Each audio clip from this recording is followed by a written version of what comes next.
Hey guys, welcome back to another episode. Today I'll be showing you the ways on how you can use Hopper app for hotels.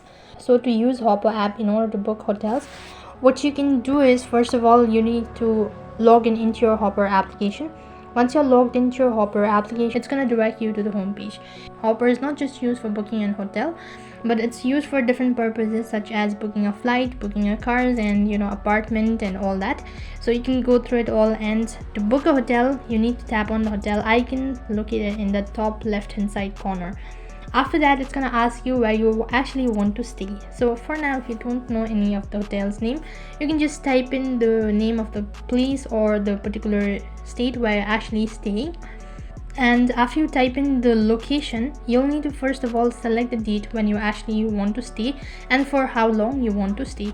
Also, you can see there is a range of color differences. Accordingly, you can see right on top you have price differences. Click on choose date once you're done confirming. After that, it's going to show you a range of hotels that is available on this particular state or district. So accordingly, you can just go ahead and select the particular hotel that's actually registered on Hopper app.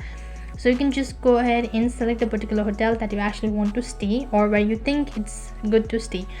Now you'll just need to tap on view rooms, and you can just tap on the reserve button right at the bottom. You can see price and all that.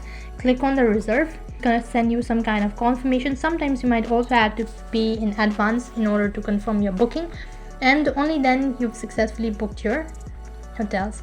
So this is how you can use Hopper app for booking a hotel. That is all for this video. I hope the video was helpful. Make sure to like, share and subscribe to our channel. Thank you for watching. See you in the next video.